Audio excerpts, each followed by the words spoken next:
Dagnabbit. So do you want me to tell a story about a virus that I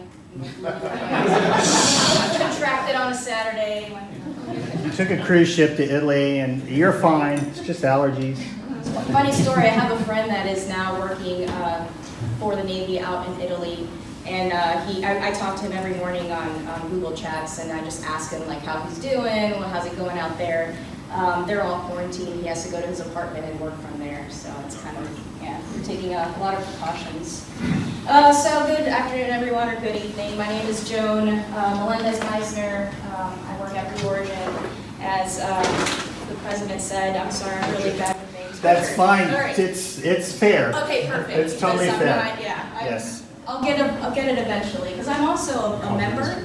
I joined back in January, but this is my first meeting because I've been out in Seattle for work, so I was unable to make January and February. So, yay, I'm a member. I shouldn't have a name tag somewhere. All right, so a little bit about me. My hometown's Orlando, Florida, so I mainly grew up in East Orlando, so like Waterford Lakes area is where I grew up. Went to University High School, Discovery Middle School, all of that stuff. I was born in Panama. My father was in the military, so I'm the only one in my family. Everybody else is from Puerto Rico. I'm the one outlier that was born in Panama, so it's always a neat story to tell. My hobbies, I like to play the piano, the clarinet, and the guitar, so I'm a huge band nerd. I like to play tennis, basketball, and softball. Right now I'm in the Blue Origin softball team, so it's really neat.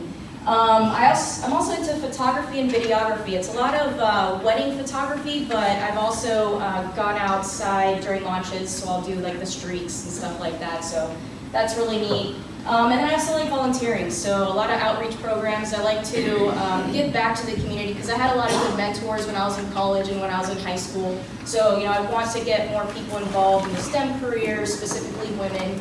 Back in the day, it was a very male-dominated engineering specifically. Now we're moving towards a more 50-50, and I'm hoping that I can get more people involved in STEM and STEM careers. Some interesting facts about me: I was an extra on House of Cards, if anyone knew that Netflix show. Also Veep, the show with Julia Dreyfus. Yes. So both of these shows were shot in Baltimore, Maryland, and I had a friend that was really into acting, and I was in college up in Maryland, and she's like, come with me, I'd like for us to be an extra on the show. So we both go, and unfortunately she did not get a call back, but I did.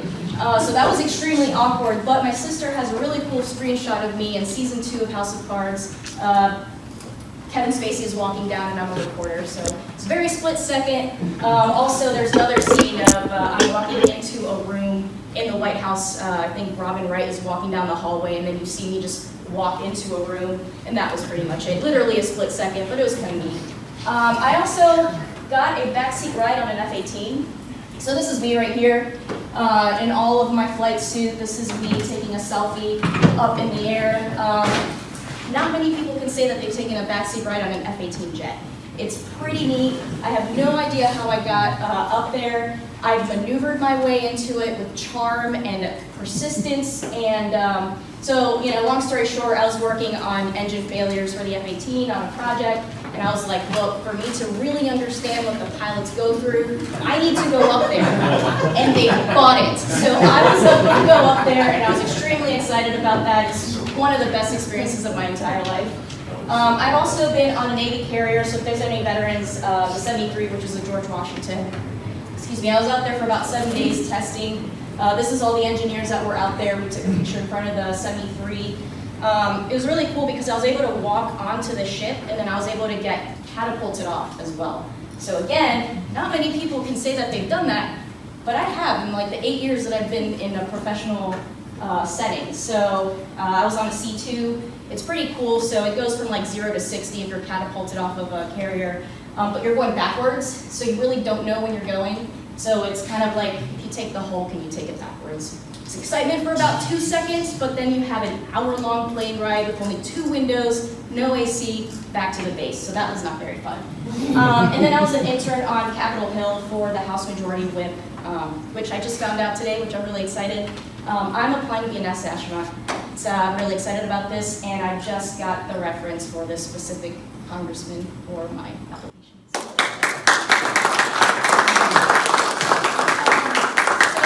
yeah, I found that out today and I was screaming in my car when I was driving over here. So my educational background, I have a dual bachelor's degree in chemistry and chemical engineering from the University of Maryland, go Terps, and Towson University. No one knows who Towson is except Towson went against the University of Florida last year for a very cupcake team, and then people knew who Towson was. They're not really good with football. And then I also got a master's degree from the Naval Postgraduate School in systems engineering, and I got my job to pay for that, so that's also really nice to do. So my work experience, I've been working for about 9 years total, and that includes intern time. So I started off with Naval Air Systems Command up in Pax River, Maryland. I had several roles. I was a fuels engineer working on alternative fuel qualification. I was a fuel system engineer, specifically working on the F-18, mechanical subsystems engineer. So I did the pods that are in the belly of the F-18 that refuel other F-18s. That was my commodity as well. And then I was a reliability engineer for the trainer aircraft, so the T-38, T-45, all those. And then I also was able to, I worked in Air Force, or Space Force, I guess is what it's called now, for about 3 months. And I felt really bad for being there very short, but Blue Origin called, and it was just like, I had to take it. So I worked there for about 3 months. They absolutely loved me. For some reason, they said I could come back anytime I want, so I'm really excited about that. And then right now, I'm a Blue Origin integration systems engineer. So my responsibilities is, as a mission operations system engineer, we pretty much touch everything. So from the manufacturing facility, which I'll show a video about that a little bit later. Once the stages are manufactured there, we are responsible for the transportation from the manufacturing facility to the integration facility at the launch complex. The integration facility is when we're going to integrate, make it into a full rocket.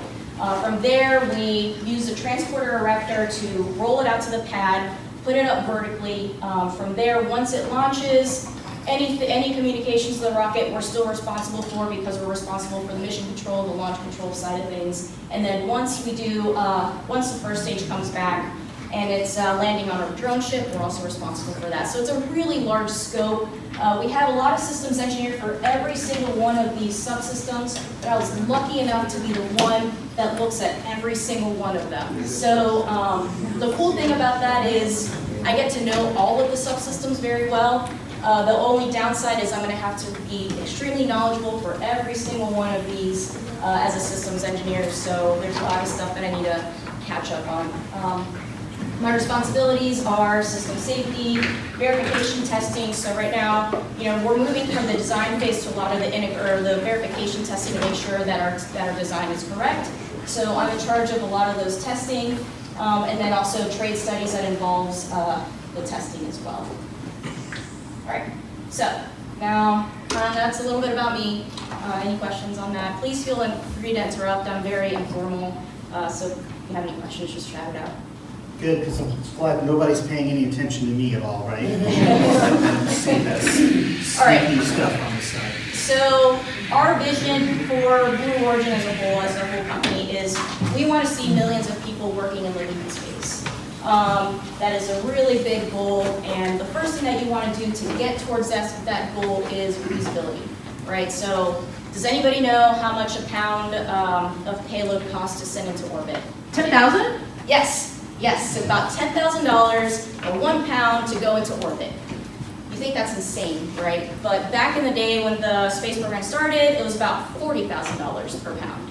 Then when the shuttle program started in the 80s, it was about $23,000. So as the technology got better, the price and the cost started coming down. The main reason it's $10,000 now is because we have companies like SpaceX that are using their first stage. They're using the reusability of using that first stage several times. So that is one main reason we see ourselves towards the future. Maybe not my generation, maybe not my nephew's generation who's in the back right now. But one of these days we're going to be able to bring that cost down into the hundreds, and that's how we'll be able to send millions of people living and working in space. So that's our whole vision of the company, and that's what we're working towards. Our motto, I'm going to really mess this up because I'm not really good with Latin, is Gradatim Ferociter. I really suck at that very first word. So what that means is step by step ferociously.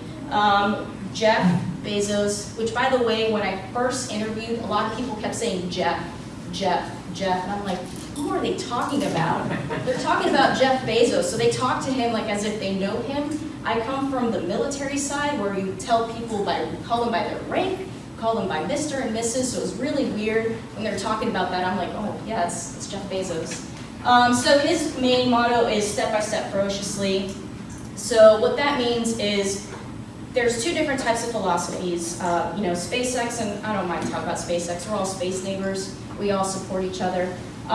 Theirs is build, test. If it fails, learn from it, go again. So theirs is going extremely fast, and it's a good thing to say about them that they do launch rockets. They're out there launching rockets. There's a Falcon launch this past weekend. I think it was Friday or Saturday. So there's that philosophy, and then Jeff's philosophy is, every step that you take, you need to make sure that you're knowing which step you're going towards. You're bringing passion and ferocity for every single step that you take, and there are no shortcuts. You can't make any mistakes. So that's why we're a little bit slower than SpaceX, but hopefully by the time we get to that point of launch, there won't be a YouTube video of 10 years of failures, right? So there's two different philosophies. None of them is the right philosophy. It's just two different philosophies for two different companies. So this right here is our facilities all over the country. We're about 3,400 employees. We have our Cape Canaveral site, so if anyone's been out there, it's pretty neat to see. We're right next to the KSC Visitor Center.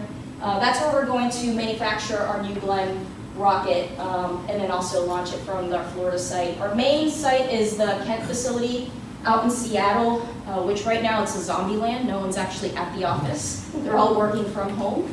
Obviously, they're trying to be safe. So that's our main headquarters. That's where they support all of the programs from the suborbital rocket to the Blue Moon lander. They do a lot of the design, and they also do the fabrication and assembly of the New Shepard suborbital rocket. Speaking of, the Texas site is where the suborbital rocket launches from. We're going to be moving towards first human flight by this year. So anyone that signs up for that is going to be sent into space in our Texas facility.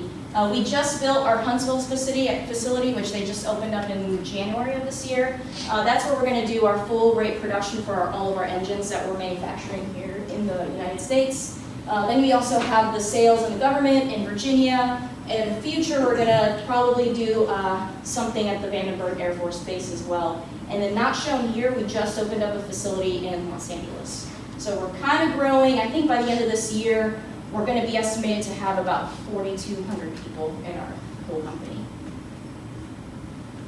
Okay, so these are the main programs that we are working on. We have the New Shepard, which is a suborbital rocket, the New Glenn, which is our orbital rocket, which is what I'm working on, our engines, and then also we have our advanced development programs, which is our lunar lander, or the architecture being built for way in the future for that millions of people working and living in space. So the first one is the New Shepard. We've done about 12 launches with this suborbital rocket. The cool thing about this rocket is this is kind of our test bed for what we're building in the future. So all of the engines that we've iterated so far have been tested on the New Shepard. The reusability aspect of it, again, has been tested on the New Shepard. So in our lobby, we have one of the New Shepard rockets that have been used about 5 times. So it's been reused, launched, and then sent back to Earth about 5 times. We have a launch coming. We have several launches coming up towards throughout the year. But the main one that we're moving towards is the first human flight, which we're hoping to have that by this time, or by the end of this year. So we're going to be sending astronauts up until space, let them float around for less than 10 minutes, and then come back and land safely on the ground. So. Question? Yeah. How many times do you plan on reusing that rocket? So we have several rockets. I think we have 3 right now. The one that we have in our lobby is about 5. So we're trying to use it as much as possible. So the most I think that we've used it is about 7 times for just the one booster. You don't have a design goal of what you want to be able to use it for? How many time to reuse it for yet? Not 100% sure, sorry, because I don't work on New Shepard, but that's a very good question. I just unfortunately don't have that answer for you. And again, this is a quick video. Again, the reusable launch aspect of it is what we're using as a test bed for our new blend design, and also the engines that we're going to be using for the new blend and the lunar lander as well. So, just a very quick video. I think you can watch a lot of these videos on YouTube of our launches into space and then coming back. The cool thing about this is we do have a program, which I'll talk about at the very end. It's called Club for the Future. So right now there's no astronauts sitting in that capsule, but we're sending postcards that kids or people who have their vision of space, they draw pictures, they have their vision or they write down their vision. We're sending them in the capsule, sending them to space. When they come and land, we'll stamp it saying like flown in space, and then we'll send it back to all the kids. So I have postcards of that if anyone's interested. I didn't know, the age range of people here, so I just brought a lot of, more towards the high school, middle school, so I'm really sorry about that. But you're more than welcome to get a postcard, and also if you want it flown in space, draw it. I don't mind. So far we've done 12 launches of this. The capsule test, we've done about 5 of them again. So we're trying to send people to space, and one of the main things that we want to test is to make sure that if something goes wrong in the rocket, that the capsule can evacuate and land safely somewhere else. The landing itself, it doesn't look that rough. What we do is we push a bunch of air to have a cushion before it lands. So that's why you see that like sparse dirt rise up. It's not like you're crashing extremely fast. It's just like less than a 3 mile per hour landing. So it's not that bad. It just looks bad on the video. So this is what the inside of our capsule looks like. I've actually sat in this. There's a mock-up of it in Seattle. It's extremely comfortable. Sometimes when I'm up there, I bring my laptop and I kind of just hide in there and work from there, which is pretty cool. So the cool thing about this design is each one of the astronauts are going to have their own window, right? So whenever you're going to space, you want to make sure that every single person has the right and the same experience. So by having each one of the astronauts have their own window, they don't have to crowd around just one window when they're up in space and seeing that nice curvature of the Earth. I'm sorry if there's any flat earthers in here, but just throwing it out there. So each one of us are going to have their own windows, and then you're also going to have a tablet kind of in front of you. So again, if you've flown in an airplane, I've flown to Seattle several times. That little animation that shows you where you are in the United States, I love following that because I hate going to Seattle, it's so far.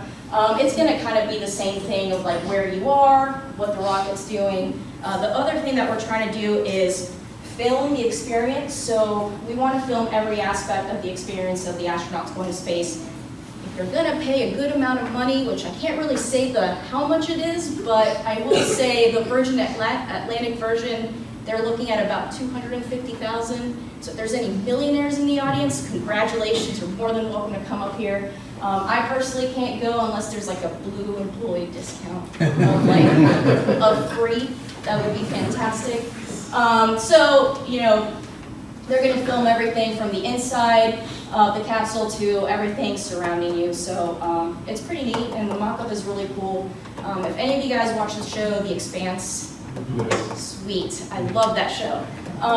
So we had the cast of The Expanse go to Seattle, and they met with everyone. I was extremely upset because I was not in Seattle. I was like, why can't they bring them to Florida? So Amos, one of the characters on the show, he was in the meeting with a lot of the Blue employees, and he's like, how about we switch one day? How about you're going to be the actor and I'm the rocket scientist? And then the producer of the show is like, yeah, if something goes wrong in the rocket, they're going to look at it and see what happened. Oh yeah, it was the part that was installed by the actor, right? So they kind of shut him down very quickly, but I love that show. But yeah, it's really cool. I can tell you the seats are extremely comfortable, so I'm really looking forward to the first human flight this year because it's going to be absolutely fantastic. How many people will that capsule hold? 6. Yep. And there's going to be 1 Blue Origin employee for every single flight, kind of like a really cool flight attendant. And I'm really hoping that they pick someone that works at Blue Origin that is extremely enthusiastic about it. So they haven't decided who's going to be up there, but I'm pretty sure it's going to be like a job announcement that you have to apply for. But yeah, about 5 people plus the crew we're trying to pull. So right now I'm going to talk about the New Glenn rocket, which is our orbital rocket that we're developing and manufacturing, and then eventually going to launch out of our Florida facility right here. So just before I go into it, I kind of want to show you the scale of the rocket that we're trying to build or designing. This is that capsule that you just saw the video of. So that's the booster, the capsule. This is our rocket, and then this for scale is a human being right there. So probably like 5'8" or something, someone taller than me. But as you can see, extremely tiny in that whole magnitude of it. So this is going to be our first stage, our second stage, and then that fairing is a 7-meter fairing. It is humongous, because right now the Atlas, the Falcon, the Deltas, they're using our 4 or 5 meter fairings. So imagine how big the 7-meter fairing is going to be.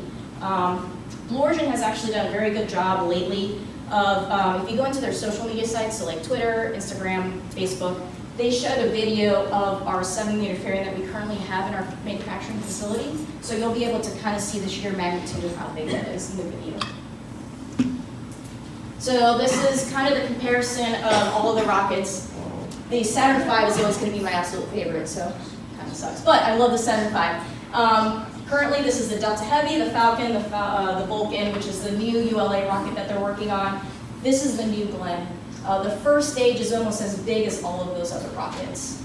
So again, it's about 98 meters tall, so once it actually launches from Cape Canaveral, it's going to be fantastic. Everyone's going to be able to see that and have a very good view of that. And then for scale, that's the Statue of Liberty from base to the top. It's about 92 meters. Our rocket's about 98, so a little taller than that. So this right here is our concept of operations. As I mentioned, this is our transporter erector that's going to roll out the New Glenn rocket. It's going to put it vertical. We're going to be testing, obviously, the landing gear to make sure that everything is fine, the straights, make sure everything works fine as well. Once it launches, it's going to, from our water tower, which is the largest water tower in the world for some odd reason, we're going to be putting about 790,000 tons of water into that to make sure that the acoustic suppression is fine. It launches, that's our manufacturing facility. Getting kind of dizzy, so I'm going to go over here. So our engines, there's going to be 7 BE4 engines, and they're oxygen, liquid oxygen, liquid natural gas, so that's why you have that nice blue streak. And that's going to be our second stage. There's going to be 2 BE3U engines on those. Again, it's an oxygen-rich cycle engine. The fairing opens and it carries the payload, whether it's going to be satellites or it's going to be a space vehicle or a lunar lander. Then you have the first stage of the rocket reorient itself and then come back to Earth. And it's going to show you the awesome drone ship, which we've already acquired. It's out in Pensacola right now, and we're working on it right now. And so the ship is going to go about 15 nautical miles out at sea, and then the first stage is going to land nice and perfectly on the target. And so that's how we're going to be doing. That's essentially our concept of operations. Everything that I just described, mission operations touches. So that's my group. As you can see, the scope of our entire work is extremely large. And then that's, again, going to be the business end of the unit, right? So whether it's a satellite, a space vehicle, or a lander going into space. Unfortunately, right now, the fairing itself is not reusable, but that's something that we're currently working on right now as well. So the first iteration, it's not going to be reusable, but that's something we're going to be working on in the future. The second stage is extremely difficult to design it as a reusable, just because it's extremely difficult. I can't really go too much into the mechanics, but I just know that, we eventually will hopefully be designing, but just not at this time frame we're designing for that second stage, just because it's just extremely difficult to reuse it. So that's our manufacturing facility out at the Cape. This drone video is extremely old because back here, I don't know if any of you guys have been out there recently, there's a huge vertical building. It's not our integration building, it's actually our tank cleaning building. So that's how big our tanks are going to be. We're going to be cleaning those tanks in that huge vertical building that you've seen. We're also going to be testing our tanks out there. Also, there's a huge warehouse on this side where all those trees were, that's a huge warehouse that's almost completed. And then we also have a couple of buildings that are almost done or being worked at. So, you know, I started end of October, and it just blows my mind how fast that warehouse got built, and the tank cleaning facility is almost completed. The cool thing is I was able to sign my name on a lot of the stuff before it was built. So it's as if I've been there for a long time, not 4.5 months. So, so this is the inside of our building. As I mentioned, we have the New Shepard rocket. So, you know, Kent can have that mock-up of the space vehicle, but we actually have a rocket in our lobby. So this is pretty cool because I like walking in every single morning, touching the rocket, and then just saying, this is what we're working towards. We're working towards something even bigger than this. The New Shepard is going to be able to fit inside of our fairing. So the sheer size just kind of excites me every single morning when I walk by it. On the other side, you have the capsule. And then this is one of the ovens that we're using to coat a lot of the manufacturing, specifically the fairings that we're going to be doing. So you can see the sheer size of the ovens that we have. So this is our launch complex. So we're using Launch Complex 36. That's where the Atlas and the Centaur were launched a long time ago. So we pretty much tore everything out. The only thing that we kept was the blockhouse. So everything has been under construction since, I want to say in 2016. So this was March of 2019, drone footage of this. You know, you can kind of see things. This is the launch pad up here, the blockhouse, the propellants, those tanks out there. Here is November of 2019. So as you can see, it looks a little bit you know, more developed. This is our water tower, which by the way, we're putting an input into the Guinness World Record. It really is the largest water tower, the tallest water tower in the world for some odd reason. And then that's our integration facility up there. That's where we're going to integrate all the stages that are manufactured in the manufacturing complex. Again, this is the pad itself. This is a hydraulic fire suppression pit. The lightning towers are going to be here, and then up there, there's going to be the refurbishment facility in the future. So this is November, and this is January, so in like 2 months. So that the top of the integration facility is done. I was able to sign my name on that, and also kind of neat. So, and then the water tower is 100% completed. Even this picture is old because we started. The hydraulic pit is actually completed, and we're now starting on the lightning tower. So everything is moving extremely fast. You can kind of see the path that the transporter erector is going to take the New Glenn rocket onto the launch pad and make it vertical. So everything is moving extremely fast, and I like to get out there about once a month because everything changes so quickly. And it's really neat because I've been to a lot of launch pads, but we're lucky enough to see the skeletons and the bones of the launch pad being built up. So it's, I don't know, I find it fascinating. So, and then this is what it's going to look like. Again, integration facility. This is the refurbishment facility where we're going to refurbish that first stage. Those lightning towers, you're going to be able to see them from any restaurant that you're at the port. The hydraulics, and then that water tower, which, again, Guinness World Record.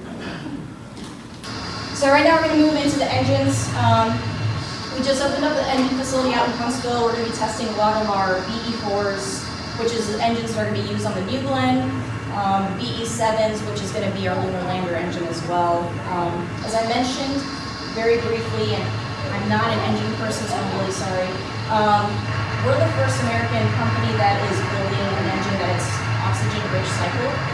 A lot of the Atlas rockets that are currently used right now are using Russian engines. I want to say it's the 3D-180. Please correct me if I'm wrong. Yes. And so therefore, that one is oxygen-rich because the Russians actually built that back in the space race. And when it was over, I think the United States was like, hey, let us use your technology, don't go to like North Korea or one of those other places. So that's why we've been using a lot of the oxygen-rich cycle engines, but they've been manufactured and made in Russia. So we're going to be one of the first American-made companies that actually make an oxygen-rich cycle engine. And all of this is going to be tested in our Huntsville facility. And then next slide kind of shows the evolution of the engines. So the BE1, BE2 was kind of like the first stage of the New Shepard back in the day when we were testing it. The BE3 right now is currently used on the New Shepard. The BE3U is specifically designed, you look at that nozzle, for operating the vacuum of space. And then the BE4 is going to be used in our New Glenn. There's going to be 7 of these. There's 2 of those in our second stage. And then also The Vulcan, which is the ULA's new rocket, is also going to be using our BE4 engines as well. So it's kind of neat. And then finally, we're talking about Blue Moon. So this is part of our advanced development programs. Right now, we're in partnership with Lockheed, Northrop, and Draper Technologies. We kind of put together a national team to compete for a lunar lander that NASA is looking for, because they're moving towards their Moon 2024, sending astronauts back to the moon, which is extremely exciting for me because, you know, I didn't grow up in that era. I can only see videos of, you know, people landing on the moon, specifically, you know, my favorite new one. And so it's just going to be really neat to see it live and in person. And specifically now, it's going to be the first female that's going to be landing on the moon too. So it's really exciting for someone like me who's a huge space nerd. This is a quick video of the moon.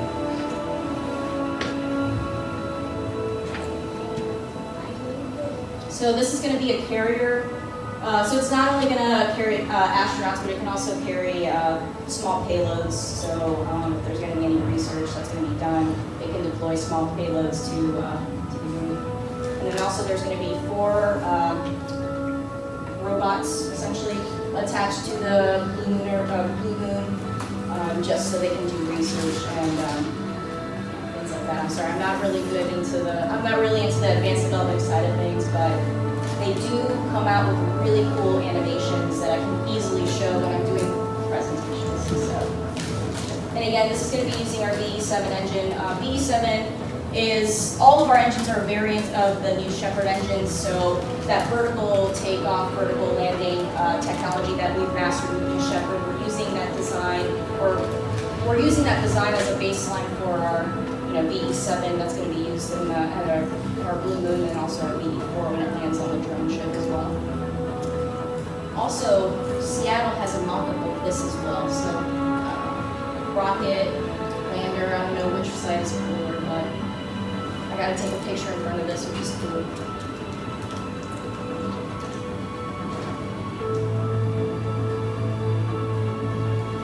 I think someone asked me one time, who does our animations? I have no idea. But whoever does, it's a pretty good job.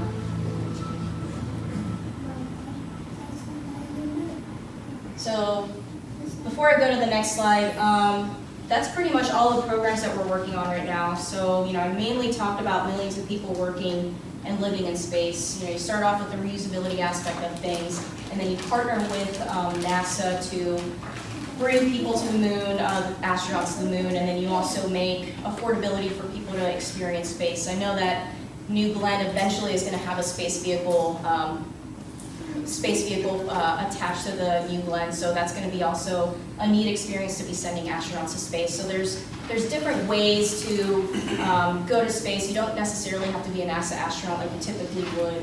And I know SpaceX, Virgin Atlantic, all of these people are, I don't want to talk bad about everybody because it's not a competition. We're all in it together. I support SpaceX. Whenever there's launches, you should see every single Blue employee. We have a balcony that overlooks all the launch pads. We're out there, whether it's 6 in the morning, whether it's, I think the last one was around midnight. There's people on our balcony at midnight just watching the launches because we're there to support each other, and that's just the really neat thing about the space side of things. Is we're all neighbors, we're all in it together. Yeah, there's some competition, but we're all essentially trying to get people to space, and so, there's different ways to go about it, but we all support each other, which is really neat. And then the last thing is a quick video. I love videos, I'm a visual person.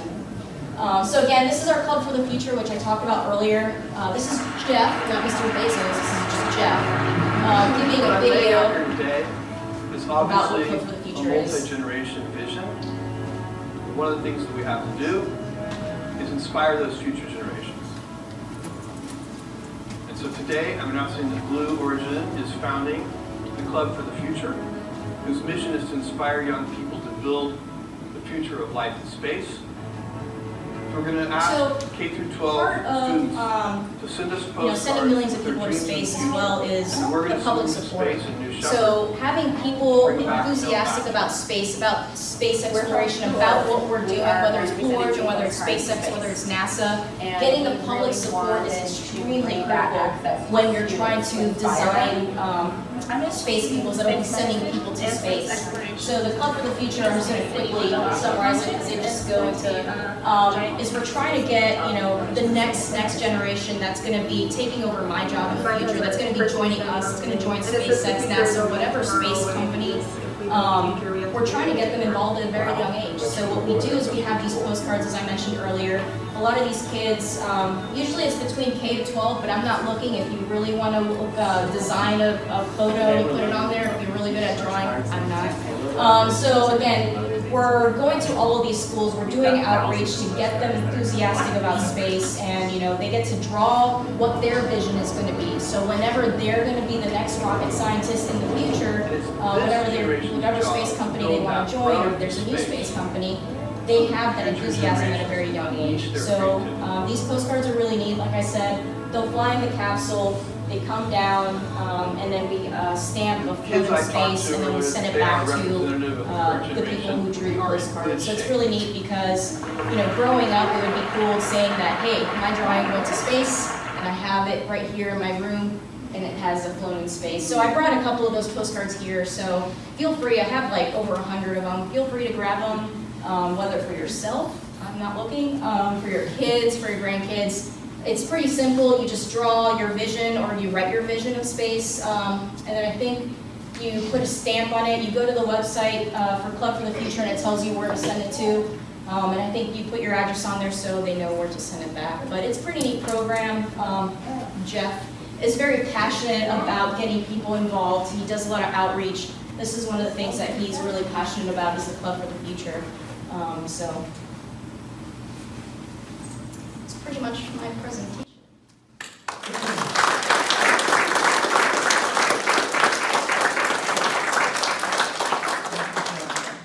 That was really cool. I think we're all children at heart, right? I mean, if you want to draw stick figures, it's your drawing that's going to go to space. So. Okay, Elon Musk has long-term plans of going to Mars. How far out is Blue Origin planning to go? Are they planning lunar bases, or have they? So Musk's vision is more towards Mars. Ours is geared more toward, it's aligned more towards NASA and building that gateway, starting with, that Artemis gateway that they're trying to work towards, and building that lunar presence, and then from there moving on to the longer term. Musk is extremely enthusiastic about Mars. Yeah. Hey, and like I said, I'm 100% for that. It's just different companies have different philosophies, but if he wants to go to Mars and I can apply, I'll go. I'm okay with everything. That's perfectly into my question. So if you had your choice, would you rather go to Mars, go to the moon, or just take off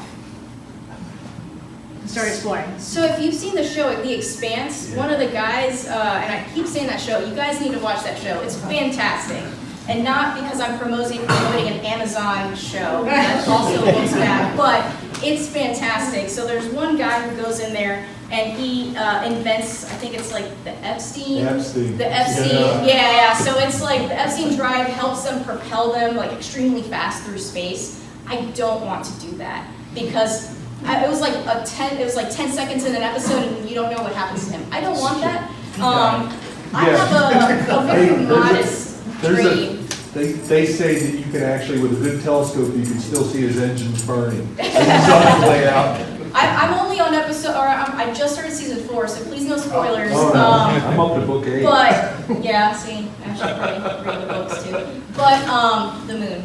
I would love to go on the moon, just because, as a child, you see that, and I'm a very tangible person, so I would love to go to the moon. And if I had the chance to do both, but I know I can't because like radiation and stuff like that, I would, but I would definitely do the moon first.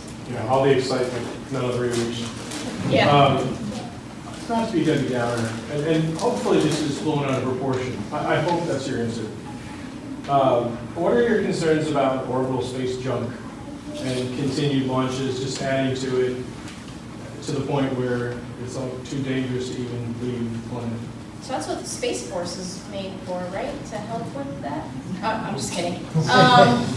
So when I worked, I don't have a really good answer for that, but when I worked at Space Command, Space Force, whatever, for about the 3 months, there are people that are looking into collision factors. And I know we're getting extremely polluted up there, so I don't have the best answer for that, but that's something that I know that specific, not only the companies, but the government are looking at and making sure that there's no collisions, there's going to be collision avoidance between satellites or any of the space junk that's out there.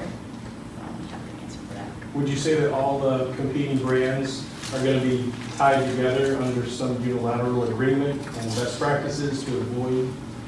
I'd say so. I hope so, right? Because if you have, you know, I'm just naming the big ones, right? Just the American ones, the ULA, the Boeing eventually, us and SpaceX, right?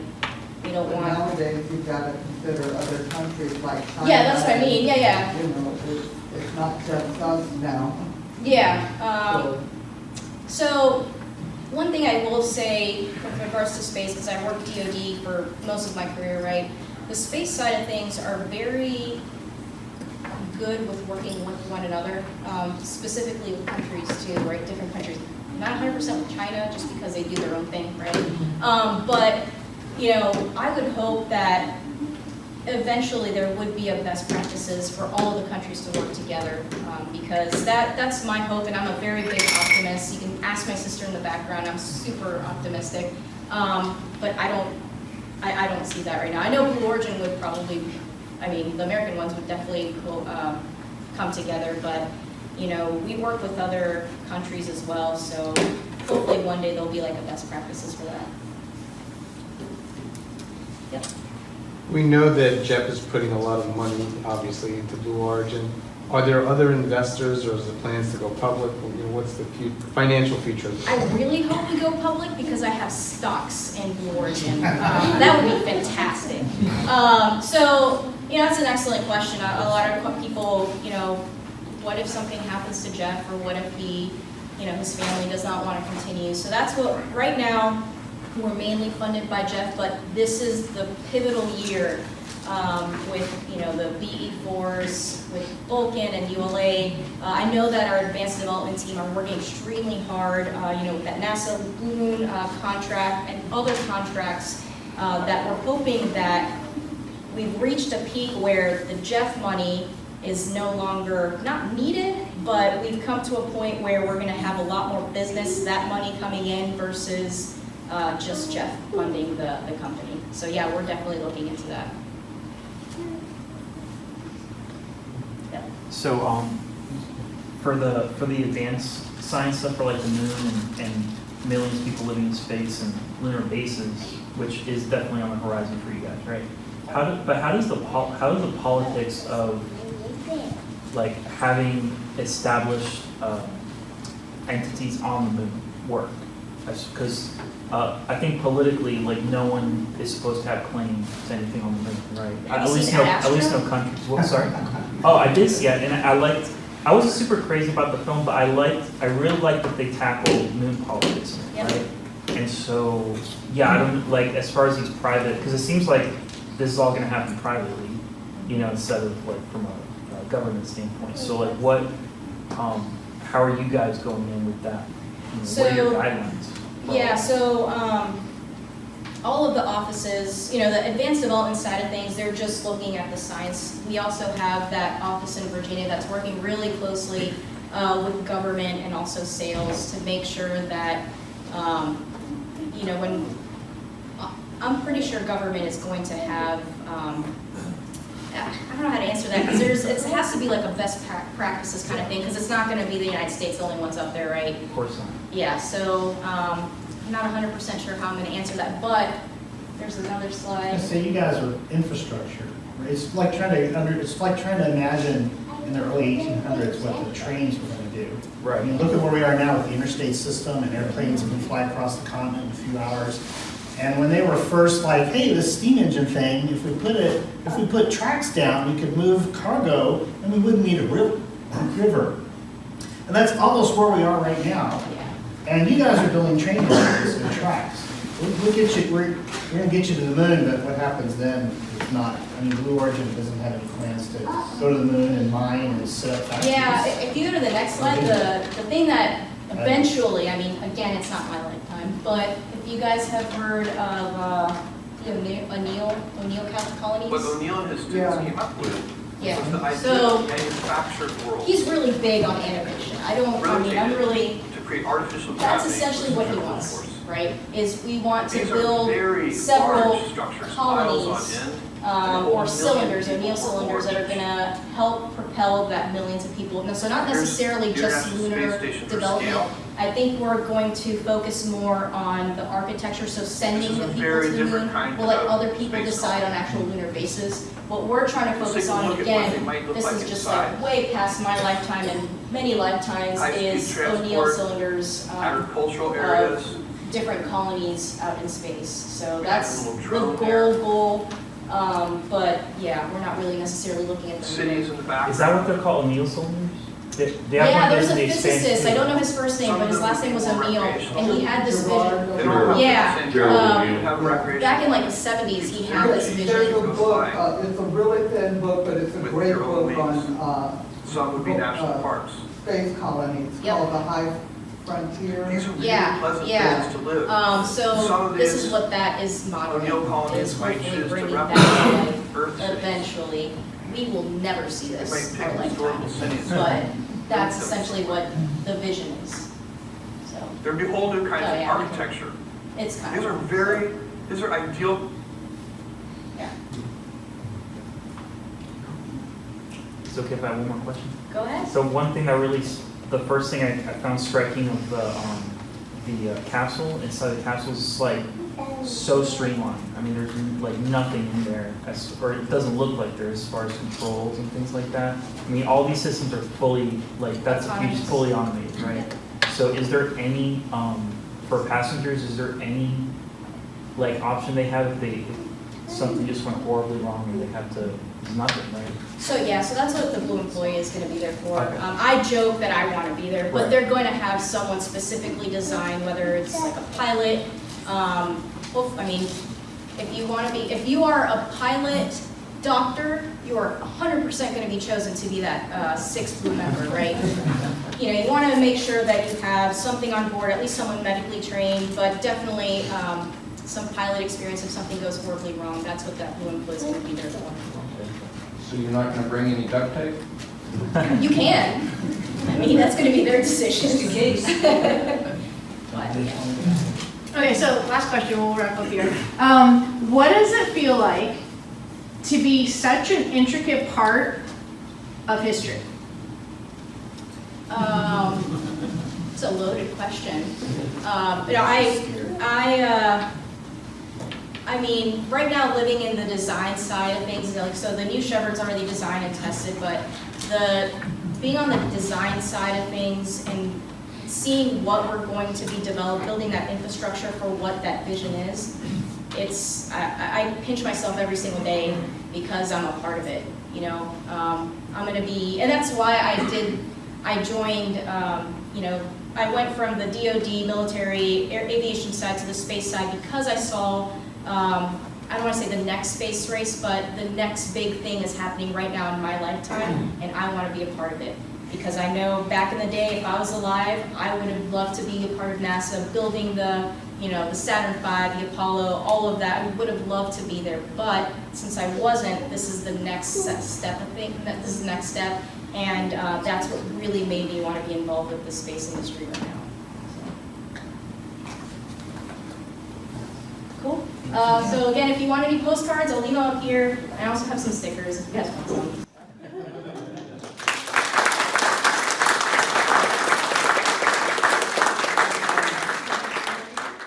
That was really great. I, for the record, would take a one-way absolutely. Not to like go up there and die a week later, but Yeah. move to the moon and live out the last of my days. That, I would do that. So- You're gonna die somewhere, right? Anyway, I'm gonna die on Earth. Mars. I was just saying, No, be happy. moon, I'm with her. I wanna go to the moon. No, the moon would be way cooler. I'll send you guys a postcard. You do that. You do that. All right, thank you again, Joan. That was really great. So now we begin our mini programs part. We have a new regular mini program that I'm calling it right now the Science Fair. I know it's a stupid name. I'll try to think of something better. But every month we want to talk about a science experiment or scientific research that you as an amateur astronomer can contribute to. And that's going to be given by Chuck Cole. And there to cue up his slides, I will turn the clicker over to Chuck and let him talk. Look at all that. This thing's ready to go.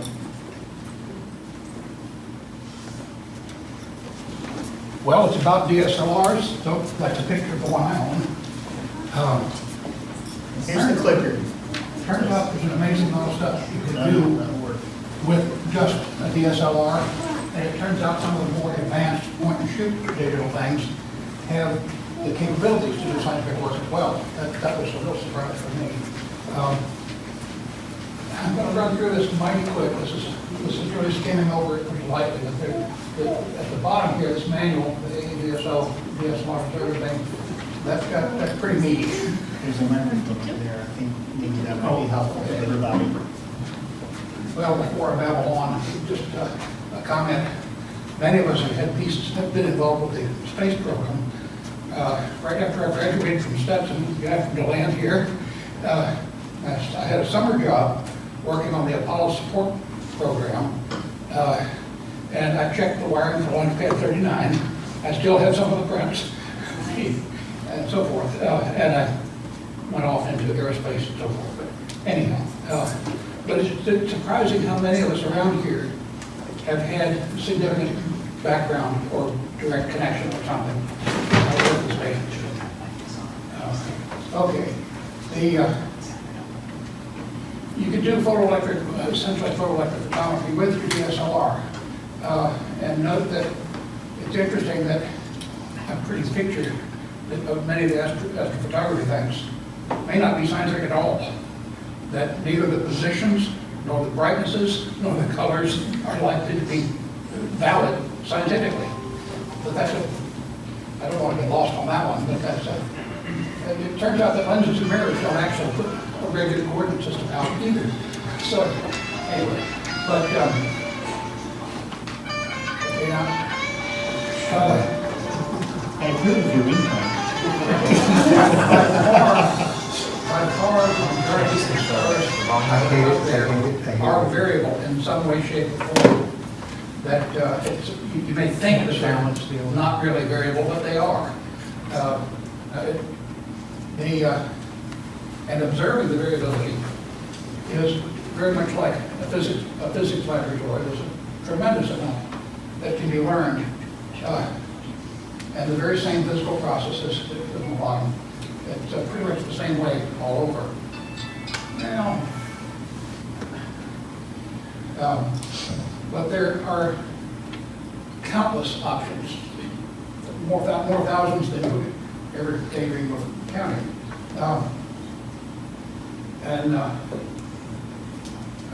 Size, shape, temperature, all sorts of changes, and so forth. Eclipsing functions, and something is happening either to the star or in the vicinity of the star, like an eclipsing binary or something like that. That's a pair of stars running around each other, etc. But once in a while, it's a faint explosion of a star. So all sorts of stuff. Now, note, however, this is one of my favorite topics for observing. A twinkling star means it's a terrible atmosphere for viewing. Really terrible. And anyway. Okay. Basically, to do the DSLR photography, you have to learn a bit about your camera, take a couple of calibration exposures and so forth, and this is covered in the manual. But then you basically point the thing skyward and snap a few pictures. There's some specialized free software that will proceed to calibrate and compare and stuff like that for you. So in that regard, it's a little bit like astrophotography, except it's all free.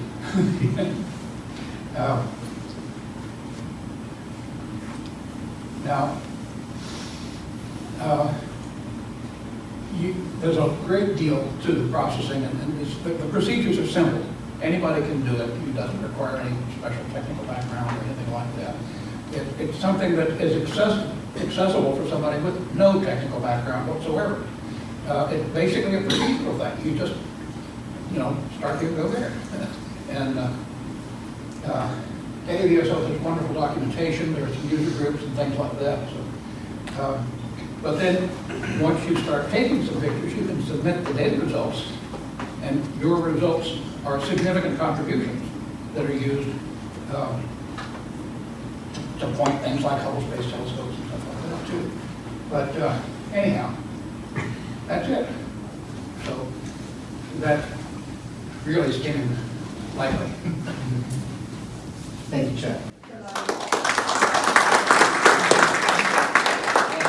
Barbara, would you like to add anything? The recent changes in brightness of Betelgeuse was the perfect time to get into DSLR photometry.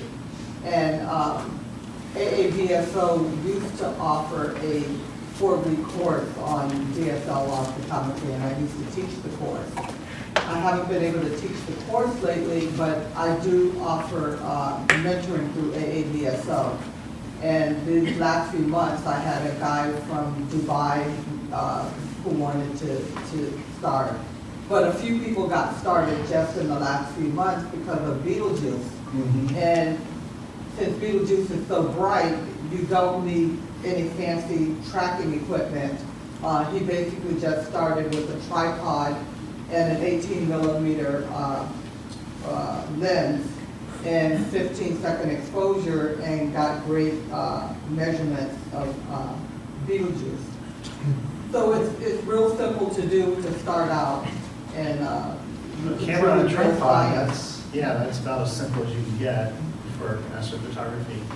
So. Yeah, and even though I have a lot of equipment, when I was monitoring Betelgeuse, it was just, I put a tripod out in the yard with DSLR, 15-second exposure with a 24mm lens, and get accurate measurements of Betelgeuse.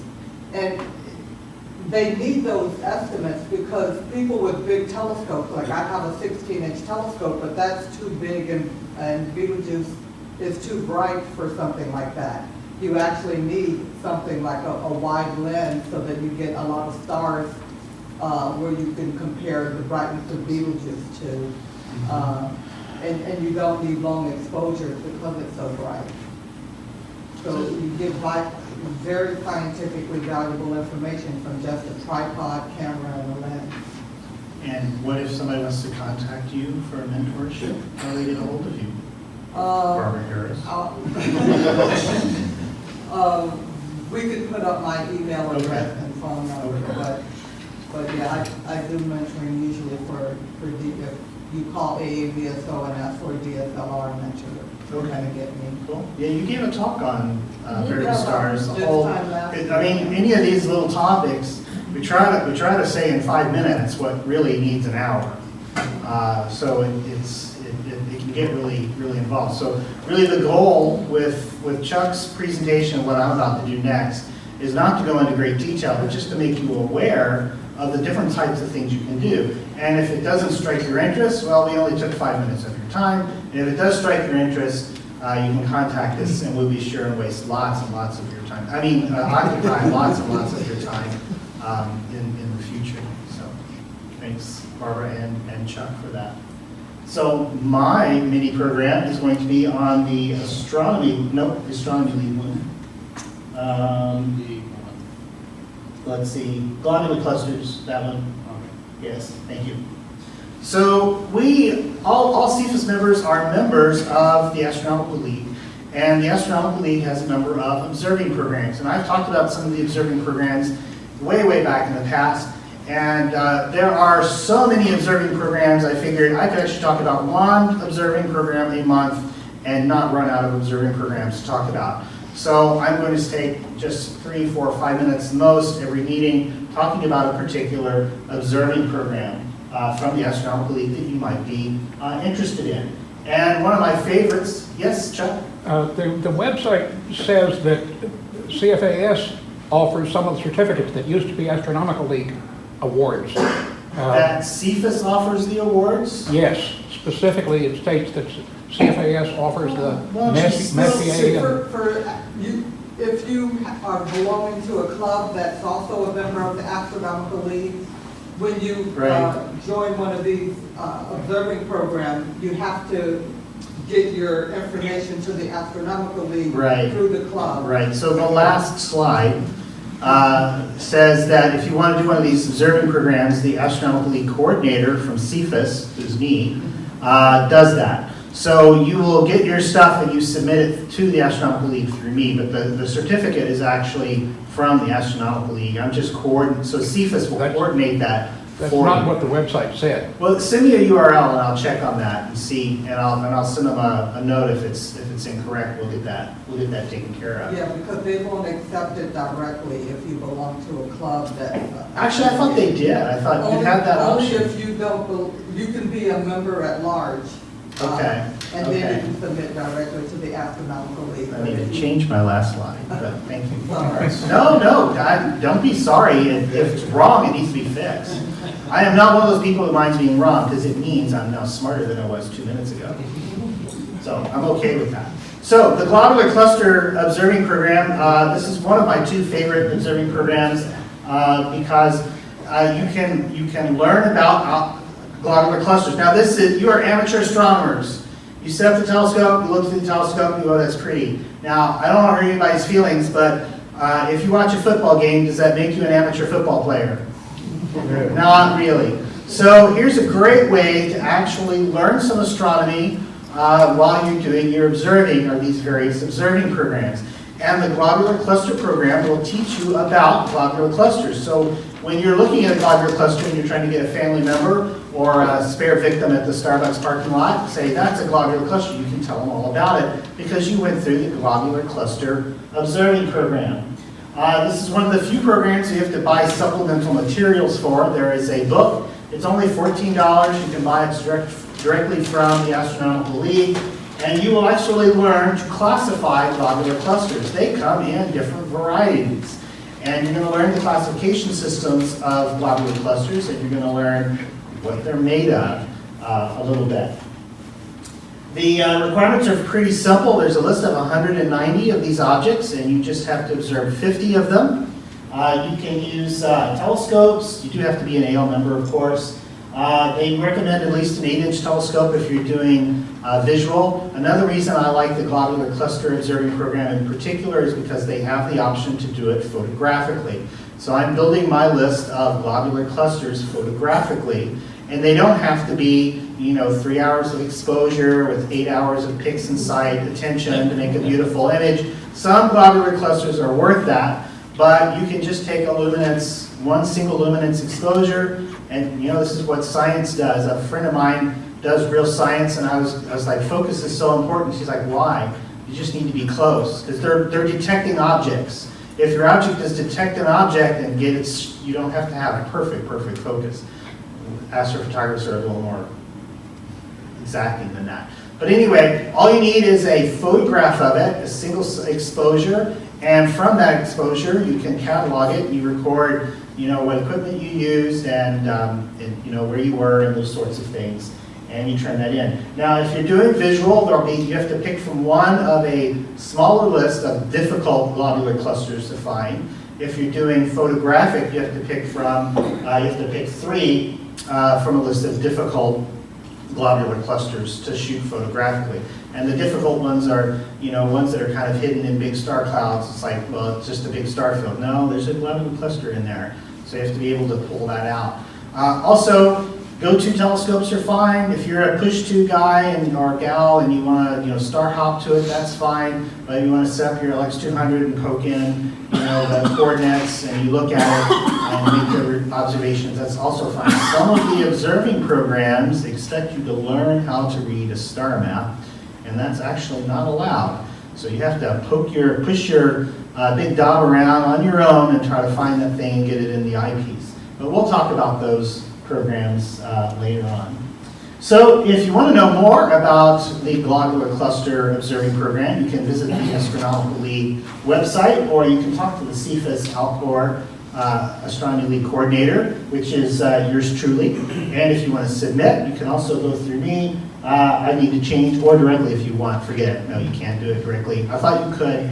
Well, they may have changed, but I remember several years ago, if you belong to a club group, and that's how you were a member of the Astronomical League, you have to submit through the coordinator in your club. Okay. They may have changed. I was on the website today and I did not see it, but I thought I remembered seeing it. Given my track record, the likelihood of them changing or me being wrong, it's probably me being wrong. So just go through me, and next month, if I'm wrong about being wrong, I like that too. I'll make sure and let you know that I was wrong, and it turned out I actually was right. So I like that. So to buy the $14 book and start the project? What's that? So to purchase the material and to start the observing, do you still have to come through you, or do you just? No. If you want to start, you don't. If you go to the website and you can order a book and read the book, and start an Excel spreadsheet.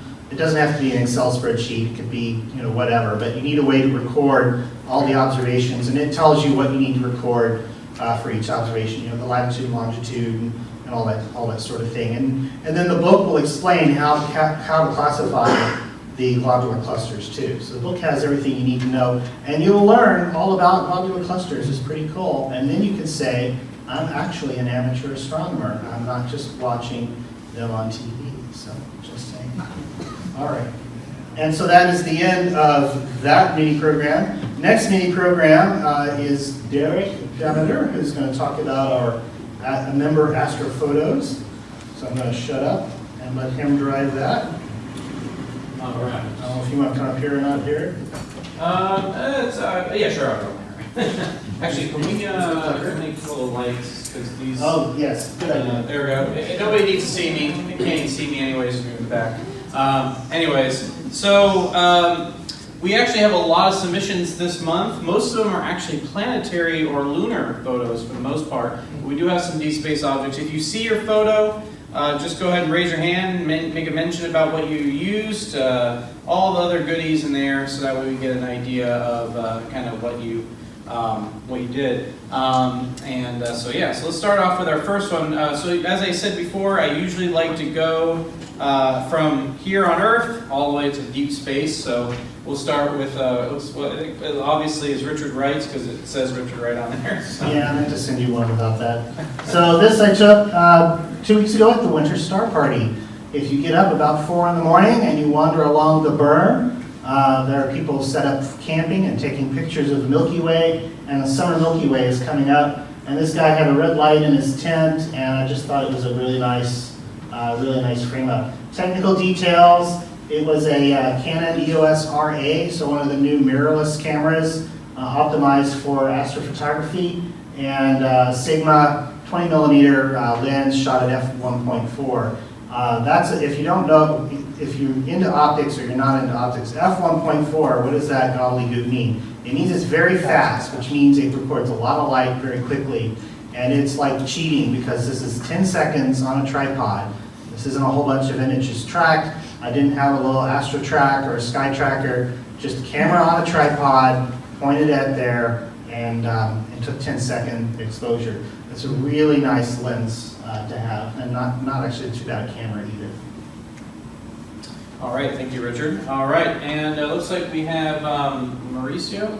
Yeah. Looks like you might have caught a UFO. Yeah, so this is at Herlong Mansion up in Micanopy, Florida. And I just wanted to see just how much, because it is actually pretty decently dark skies out there. I just wanted to see how much I could capture in one exposure. I actually ended up having to, like I set the exposure to like, I think it was 15 seconds, maybe 20. But after the first second, I had to cover the bottom half of the lens with my hand so that it wouldn't blow out the mansion completely. Unfortunately, I still caught like flares on my filter or whatever. But it was captured on a Canon Rebel with I have a Tokina 11 to 16 lens, and it's got like I think it was f 2.4, 2.8, I think. It almost looks like 3 galaxies here. Yeah, it does kind of look like. Or you could have caught the spirits of this. Maybe they do say it's haunted. I don't really buy it. Just one. But no, that's great. I'm trying to look at the star patterns here. In the, So Orion is hiding behind the left palm that's in front of the mansion. Orion's hiding behind there. I see it. Okay. Yeah, and then so I think the main one. This looks like Origa here then. Yes, this is Origa. Yeah, it is, and then Gemini should be. Yeah. Okay, cool, awesome. Yep. Awesome, thank you, Russo. I think, so this is Robert Russo. Is Robert Russo here? Okay, he's not. So Robert Russo took a shot of Venus as it was setting. So that's Venus there, so you get a nice, what I always like to, when I like to talk to people about Venus, it really gives them the feeling of a planet and the phase of it. Explaining how Venus was one of the many ways that we proved the sun was in the center of the solar system, because obviously of its phases. So I think this is a really great time to share Venus. And how many of you have done outreaches and just every time people are like, I see this very bright object, I have no idea what it is. And fun story is that one of my friends is an air traffic controller, and they actually have to designate when Venus is in the sky because they could have mistaken it as an incoming aircraft. So, fun fact. And I think this is yours as well, Mauricio, right? Yeah, this is during the Mars occultation. Is this the one I sent you, or did I send you? There's two of them. Oh, I thought that this was really cool because it looks like a cover of some like science fiction. Yeah, my girlfriend said the same. It looks like Independence Day. Yeah, it looks like something. It looks like you see like text saying like the Expanse or something like that. But yeah, that was I got really lucky on that morning because I was down in South Florida where we had really clear skies, and yeah, I did this on the 12-inch Dobsonian that I'm loaning out. No tracking or anything, just I think they're like 100th of a second exposures. I remember you were playing around the settings at the Lake Harney event that night too. Yeah, that's right. I was preparing for this, so that was super cool. Actually watching it, I think it took from the moment it started setting behind the moon. It was so quick. It was like 10 seconds. Well, speaking of that, oh, there it is. There it is. Yeah, because the other one is actually a panorama of stitched photos. This is what the actual. This literally looks like just one frame of like going to mission to Mars, like using the gravity system. The ride. Are you talking about the ride? Yeah, the ride. Yeah. But yeah, so it was really cool. Just like I didn't watch it I do regret not bringing a second telescope so I could watch it visually. I did watch it go under on the screen of the camera, but it was really cool. Like it's gone in like 10 seconds. Right. Just watching it go. You know, you always hear people all the time say, especially during eclipses or any other historic astronomical event, they say, always watch your first one. You don't tell that to an astrophotographer. You know, it doesn't work that way. No, I mean, you don't know me very well. You don't know me very well, exactly. So, but thankfully, the situation will, hopefully you got a chance to look through the viewfinder and see it a little bit that way. All right, this is also Robert Russo. He didn't give me any information, he just sent me the photos, so I don't really know his setup, but I believe some of these are on the Facebook group as well, so I didn't have a chance to look at the Facebook group, but there is information about some of these photos on there. If you're a member of the Facebook group, his information is found on there, but pretty nice. Does anybody know which crater this is? Okay, all right, well, we will find out soon enough. Some more nice shots. I believe though these are taken with a phone. I think he was testing the equipment, if I remember correctly. What was that? I think he was testing equipment, because I remember Okay. these from the... Yeah, he just sent me a bunch of pictures, hey, show these, and that's it, so. Yes. On Saturday. Yeah, this is Plagueis, yeah. The chain of them, yeah. Richard, is this yours? No, but I can tell you what that. Okay. But I can Mine. say most of us. It's Tycho. It's Tycho, yeah. But I'm trying to remember who sent me this. That's Lens. Len, okay, Len, thank you, Len. Yeah. There's so many moon pictures this month, I forget which one. Yeah, I updated some software, so I figured I'd better go out and do some testing, make sure that the update didn't blow anything up. And what's in the sky at the time? The moon. So I was looking at the moon, making sure that the software was working, and why not take a picture while I was at it? This is with the AR-102 telescope on a really small go-to mount, the EQM35 that I'm using now for outreach, and a ASI 224 color camera.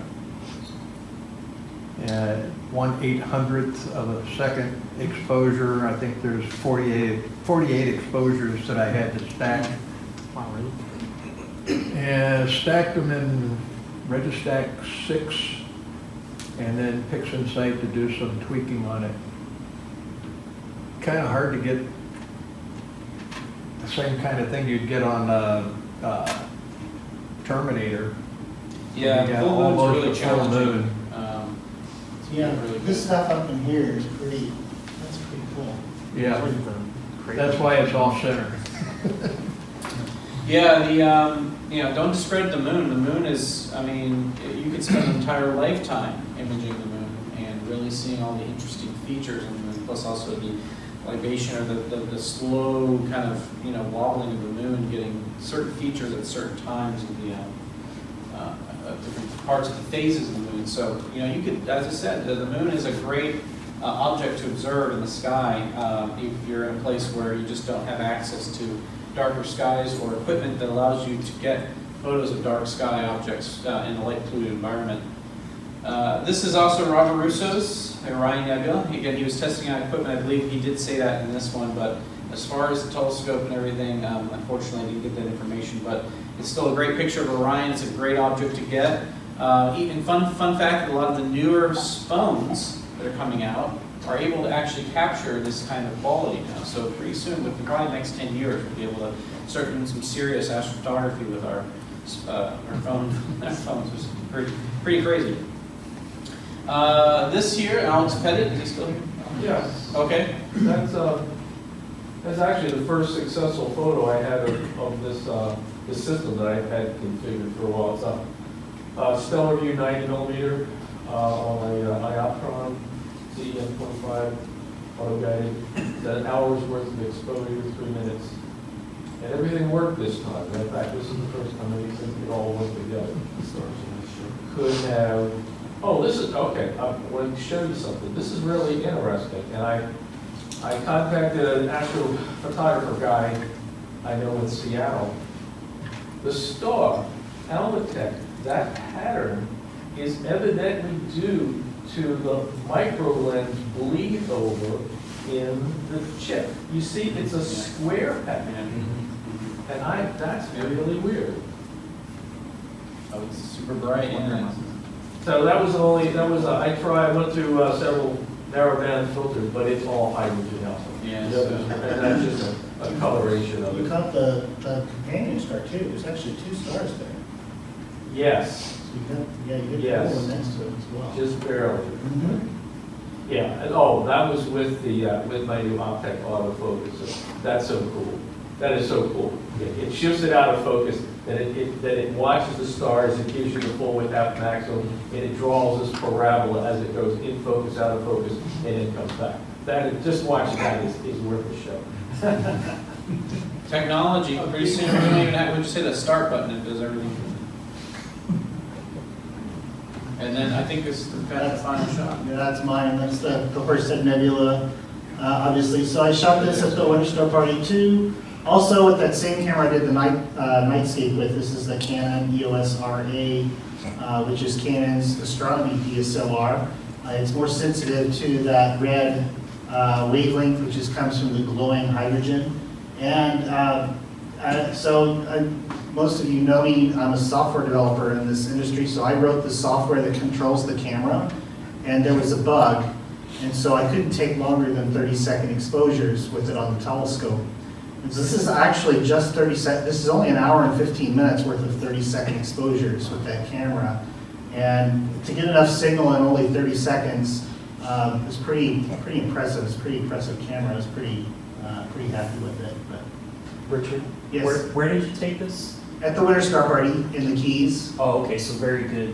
It was, yeah, decent enough skies. It was my 6-inch refractor, the Esprit 150, and with the DSLR on the back. If you did the same exact thing, but like from your backyard, what could you hope to capture? Like you need a lot more images from the backyard. So that's like, I could talk about that for an hour. But under light polluted skies, there's a type of noise called shot noise that you get from the sky. And so you need a lot more exposures, like more than 10 times the exposure length in order to pull that out. And you also have to be very, very careful that you calibrate things properly, which is also another soapbox. It's very hard to calibrate properly with a lot of CMOS cameras. So in fact, I'll plug my Sky and Telescope article in May. It talks about CMOS versus CCD, so check that out in the main issue. Do you want me to talk about Silent Sky while I'm up here? Yeah, you're already up here. Go ahead. Okay. So, you might have noticed in the email that this month I wanted to bring up, I'll bring up the website here. So we are excited to the reason why we're meeting here tonight is because the planetarium is currently, that's actually why I was texting in the middle of the program, is because right now I have a bunch of theater students in the planetarium working on rehearsals and production for a play in the planetarium. So we have the planetarium completely right now it's in shambles with set pieces and all that stuff and actors and everything going on right now. Right now they're actually doing their promotion for this play, and so there I am right there. So we're doing, has anyone heard of the play Silent Sky by Lauren Grinson? Okay, a few of you. For those that don't, Lauren Grinson wrote a play about Henrietta Leavitt and also the Harvard computers, Annie Jo Buchanan and a few others. And it's a play, historical play that we're going to be featuring in the planetarium. It's going to be using the planetarium as kind of this immersive theater performance. And we're doing it starting March 20th. Now, March 20th and 21st, we have a keynote speaker prior to the show, which happens to be Barbara Harris. So, and she's with connection with the AABSO because of Henrietta and her work with variable star research, particularly Cepheid variables, kind of connecting those two together. We welcome all CFAS members to come out. You're free, by the way, as CFAS members. You get in free admission. The only thing, though, is that you do have to, that's why I wanted to bring up the website here, you do need to contact this phone number right here. It's 407-708-2506. That's the reservation line. So if you want to get tickets for any of the performances, you have to contact that number. It's Christine Kindle. She's the box office box office supervisor, and she's the one taking ticket reservations. So again, it's free for CFAS. Just mention that you're a member of the Center for Astronomical Society, and she'll be able to put your name down on that. So really exciting. I just got a chance to see some of the actors in their costumes and got to see some of the sets and other things. It's really, really cool. I'm going to transport you to the 19th century Harvard and give you a chance to learn some really cool historical facts and history of Henrietta. So, yes? Derek, what days of the week is Dr. Harris going to be there? I'm sorry? What days of the week is Dr. Harris going to be there? That'll be Friday and Saturday night. Friday and Saturday? Yeah. Thank you. But we are doing a matinee on Sunday as well, at 2 p.m. for those that can't make a Friday or Saturday night. But it's Friday and Saturday night at 7:30, and then we have a Sunday matinee on this at 2 p.m. It's on the next, starting March 20th, so the 20th, 21st, and 22nd, and then the following weekend on Friday, Saturday, and Sunday. So yeah, I hope that you get a chance. We've been working hard on this for several months now, so I'm really excited to finally share it with all of you. Especially doing a play in a planetarium is pretty cool. So yeah, so I hope you get a chance to take advantage of that. And that's all I have. Okay. Any excuse to go to the planetarium is a good excuse. Okay, so we have just a couple more things to go. Next, we're going to have Lynn come up. Lynn Ward? Yeah, okay. He's going to come up and tell us some things about outreach. I'm not going to steal his thunder. I'm going to let him talk.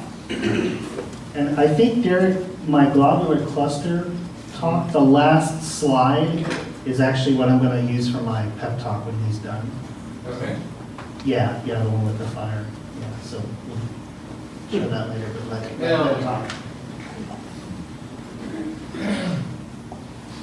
During last year, I don't have my paperwork with me to bring up all the specifics, but during last year, I gathered together all of our outreach efforts, right?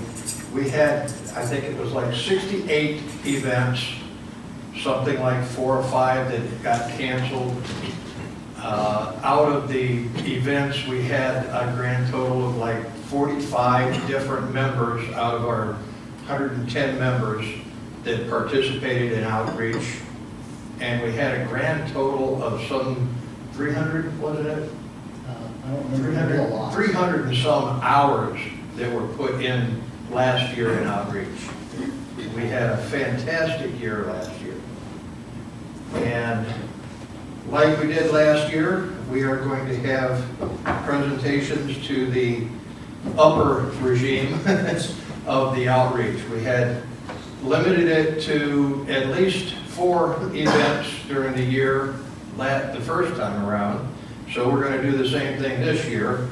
And that brings up 18 people. If you'll call off names, Okay. I would love to be the one that hands out pens. Okay, and I apologize if I mangle your names. That is entirely my ignorance and not the fault of your parents. Elise and Patrick Duval. I'm trying to be fancy. D-O-U. I don't have an idea, I'm sorry. Is there anybody here named Elise? Okay, they're not here. That's number one. Ching ching. Rod and Judy Baker. Great with outreach, not so much with monthly meetings. Jeff May. Well, this is going to go quick. You're welcome. Luke Blaskowitz. He's not here. Okay. Blame it on the coronavirus. Mauricio is here. Luke Castro.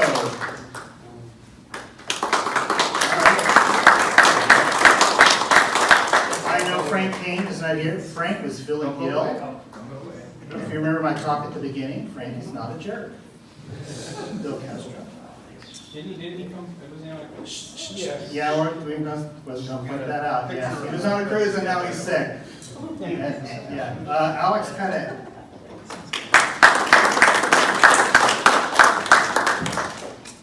Elaine Fisher. We'll get a group shot of everybody too when we're done. So yeah, stay up here, Alex. We're not done humiliating you. We're going to get a picture. John Pinto, I know you're here. Ramona Huddleston, she's not here. She's very active though, I know in outreach. Derek Demeter. Justin Cirillo, who I understand prefers hockey tonight. Be sure and shame him. Bob and Ginger. They're not here. Eric Coyne is not here. Eric is another real workhorse. Lynn Ward. And then one has my name on it too. So thank you. To take a picture? My camera, mine's doing the video, so. Should we hold our certificate? Absolutely. That way we can identify the bodies later. Do we need to get closer? Look at me. Here we go. Perfect. That's actually true. I visited, I had a friend who got me in to see a spacecraft at Astrotech. It's a big building. Inside there's a ship full of rocket fuel. And the guard shack is empty. And you just leave your driver's license there. And I'm like, what kind of joke security is this? It's not security. If anything happens, they want to know who was inside. Because there won't be anything left of you. I'm like, oh, don't tell my wife. That's spaceships. Okay, so, I have the power. There we go. I kind of want to give a short pep talk about outreach. I had one of those epiphanies, and being the president of the Astronomy Club, I have the opportunity to bore you with my epiphanies. It loses the effect with the light. Okay, let me turn the lights on. So, 2 weekends ago, I went to Fox Lake Park in Titusville and did an outreach event for a family camp out. A whole bunch of little kids, whole bunch of families with a whole bunch of little kids.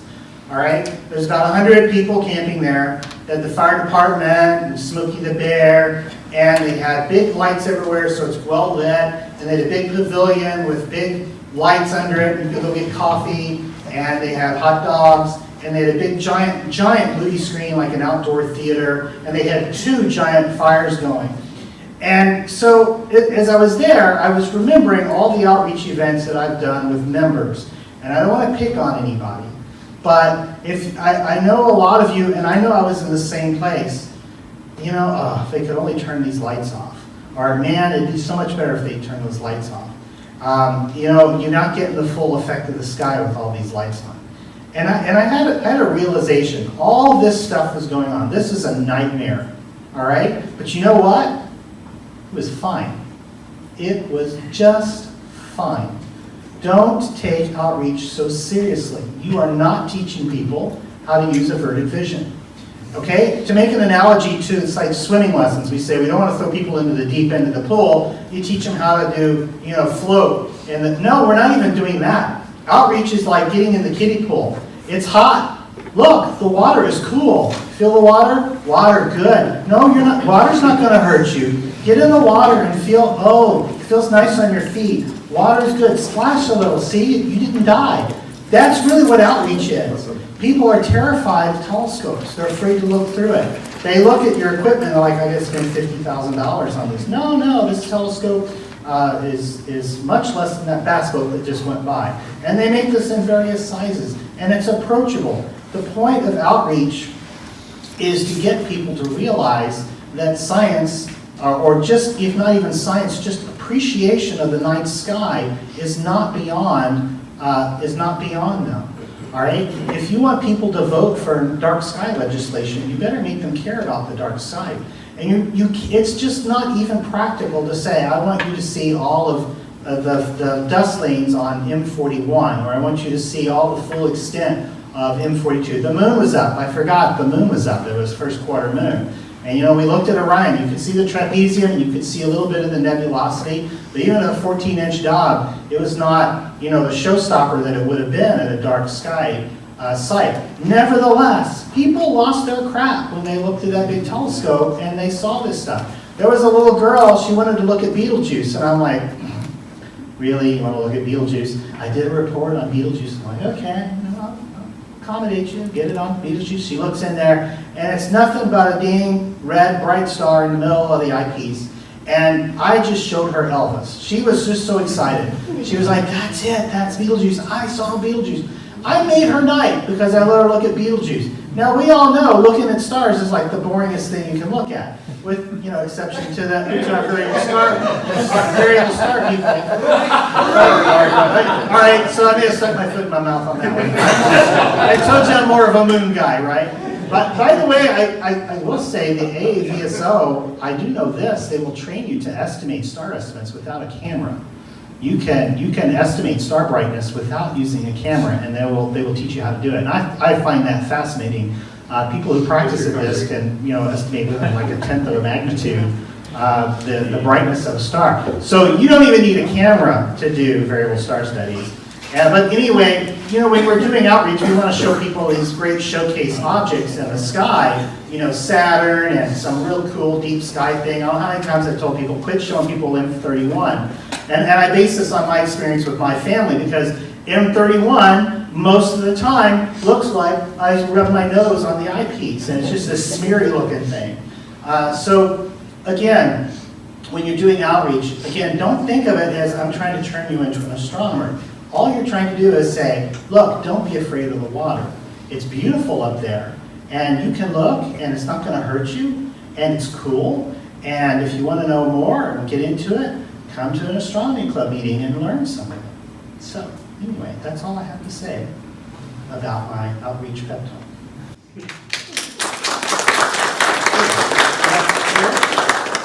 Eric has a lot of experience doing this too.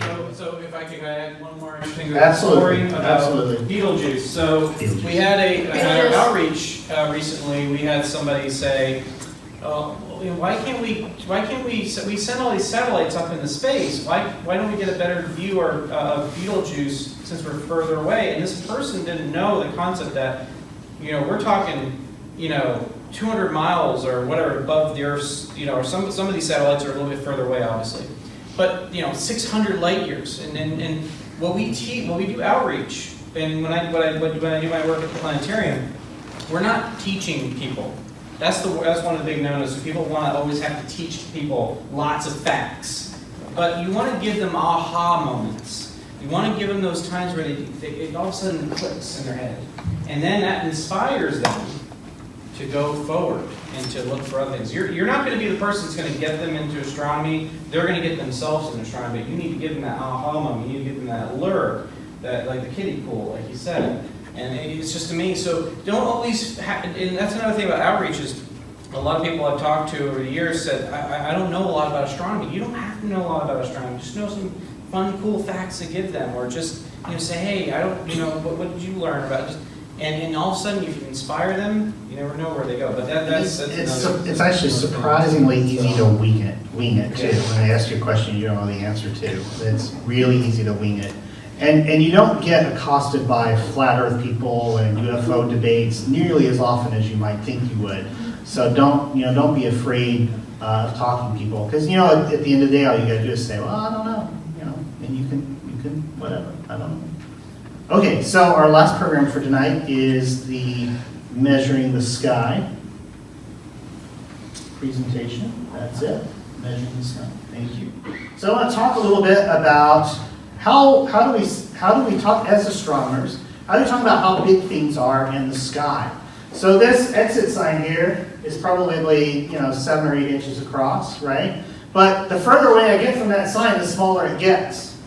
And so when we point to a constellation in the sky, we don't say the Big Dipper is 700,000 light years across or 8 feet across. Instead, we use angles, all right? So a little bit of geometry here, right? So a 90-degree angle is about like that. And if you were looking out, you could see 90 degrees.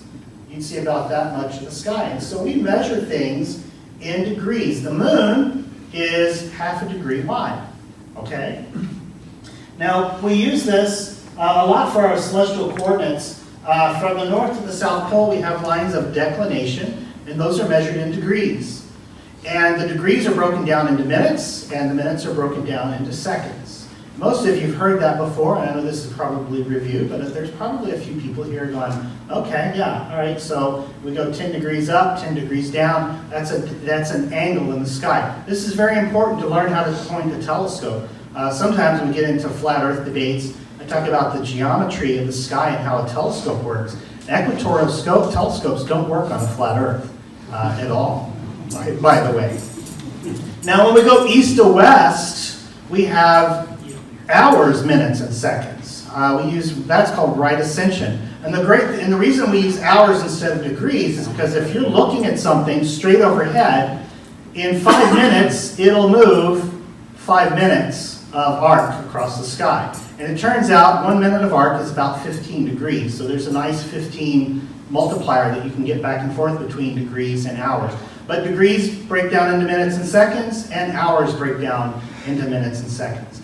Now when we talk about how big an object is, we talk about how many degrees across it is. So it's more like our declination measure, how far apart. By the way, how close things are, how far what apart they are changes from near the equator to near the pole. The degrees actually get closer together. So we need some kind of a universal standard. How much arc does this object take going across the sky? And it's not always as simple as subtracting the coordinates from one side to the next.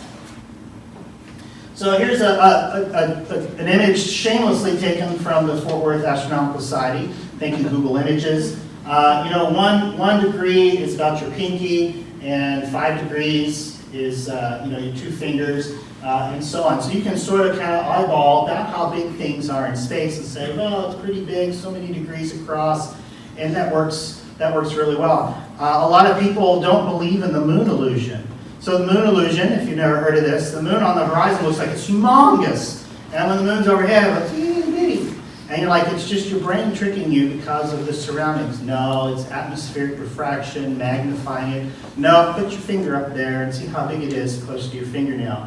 All right, now wait a while, and it gets overhead, look up there. Fingernail's the same size. There's not that much magnification from the atmosphere between your head and your finger that's making that happen. That is your brain's perspective. I love optical illusions, all kinds of cool things. You don't see with your eyes, you see with your brain, and your brain is weird, let me tell you. But that is another topic of conversation. So we're looking at big objects in the sky.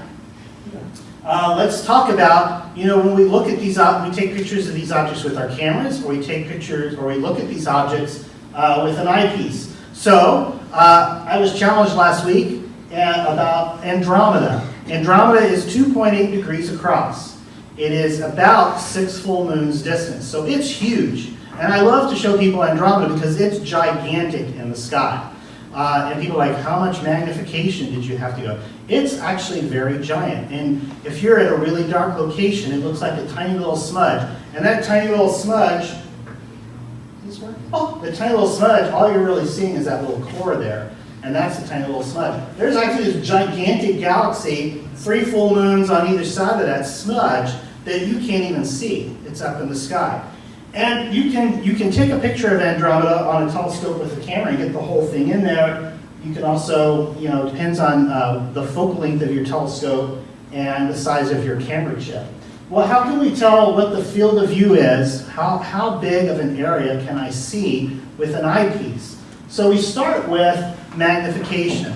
A lot of you know how to determine the magnification of your telescope. It depends on the focal length of the telescope and the focal length of the eyepiece. It's just geometry.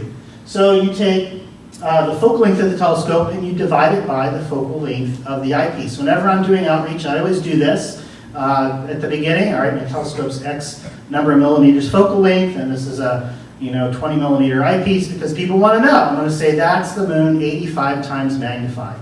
And sometimes I'll do the math on the distance of the moon. I say, if you were 2,000 miles away from the moon, this is what it would look like. You were literally flying over the moon. So, for example, a 1,000 millimeter telescope divided by a 20 millimeter eyepiece, you're looking at the moon at about 52.5 times magnification.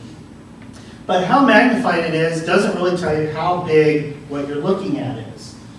So the true field of view that you see in degrees through a telescope is your eyepiece's apparent field of view. And what that is, if you look through the eyepiece with no telescope, how much sky do you see? 60 degrees is actually pretty generous in this example. But, a 90 degree is going to be a really big piece of sky, and 60 degrees is going to be a little less, actually. 60 is probably more around here, 45, 35. So, and the telescope manufacturers will tell you what that is. What is the apparent field of view that you get when you look through this eyepiece?